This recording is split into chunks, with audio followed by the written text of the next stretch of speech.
Welcome to part 2 of the Garden Report here on CLNS Radio and Celtics Blog. This video is brought to you by Blue Apron. If you want to get 3 free meals and free shipping so you can cook great meals in your home, you're going to go to blueapron.com/gardenreport, and when you sign up, 3 free meals, free shipping right to your door. Right to the door was Jimmy Butler tonight. He had another 10-point crucial performance in the third quarter. Every time the Celtics get close, he runs away with it single-handedly, Mr. Heiken.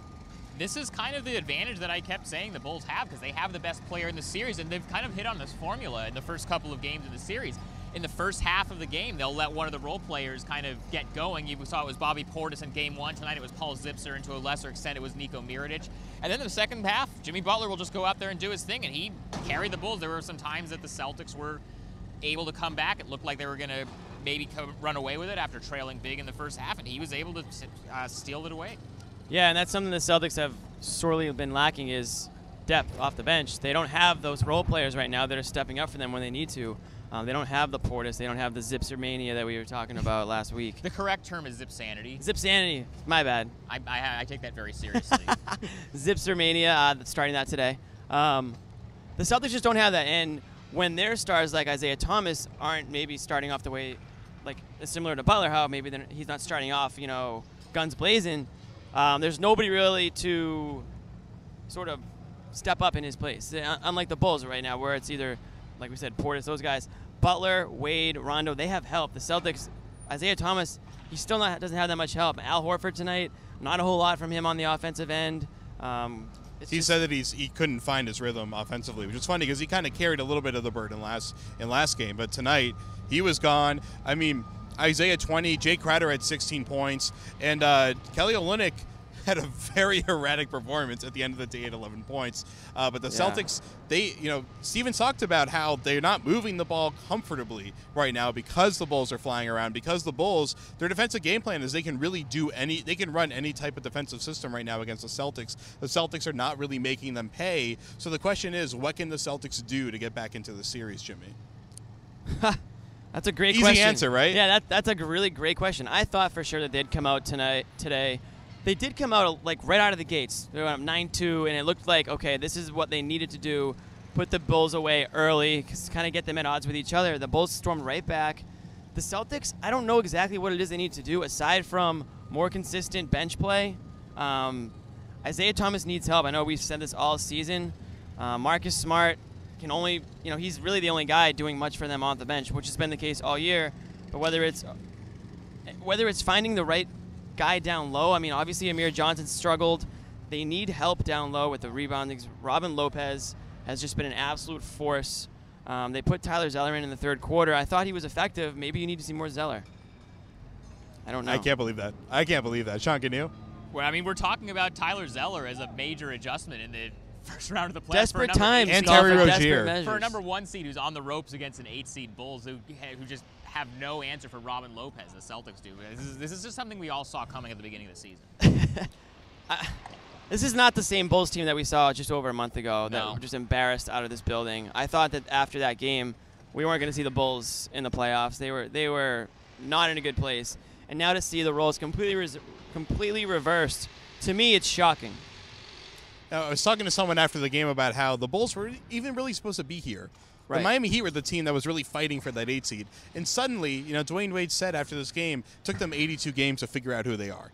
And they figured out who they are at the worst time for the Celtics, as the Celtics are now going through an identity crisis. They can't hit first. They're not enough of a finesse speed team, which is what their real identity is, to pull it off right now. So the Celtics down 0-2 going into Chicago. They have a few days to kind of figure out. I mean, obviously hitting shots would help, but they didn't shoot terribly tonight. They shot 47%. Bulls shot 51.1%. But what do you think is the thing that the Bulls have overachieved at that you think could come down to earth and let the Celtics back into this one?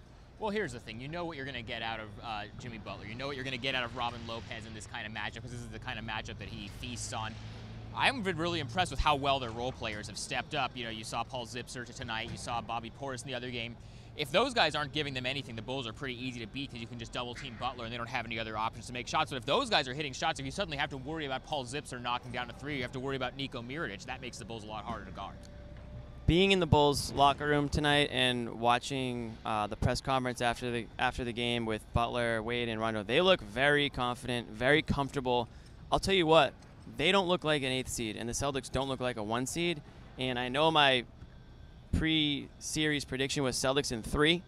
I'm going to have to adjust that one.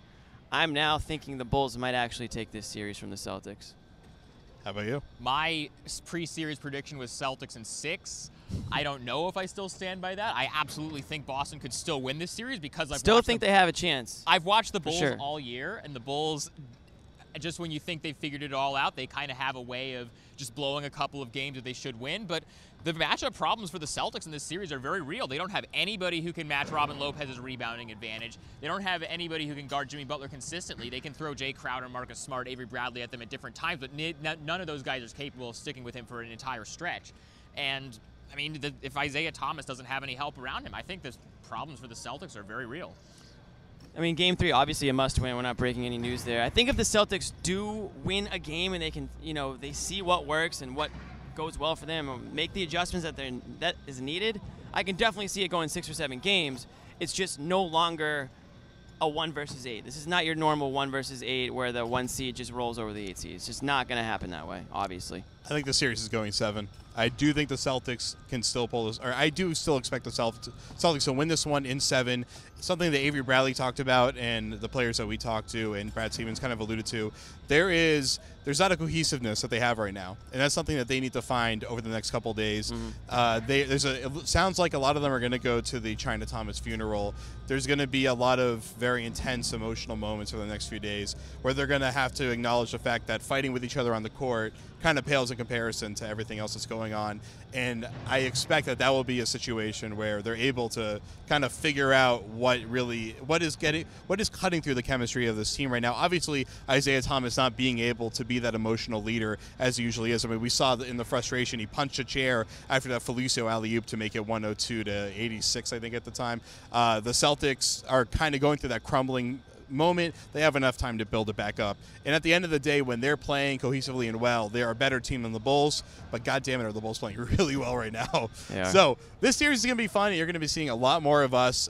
Come back here after Game 3, where we'll have more Garden Report coverage for you. Stay on this playlist, and you get to watch all the player and coach interviews from before and after the game. For Jimmy Toscano, for Sean Hyken at The Athletic and the Locked On Bulls Thank you, Sean. podcast. I'm Jared Weiss of CLNS Radio and Celtics Blog. Jeremy Karpf of CLNS behind the camera. We'll see you next time on The Garden Report.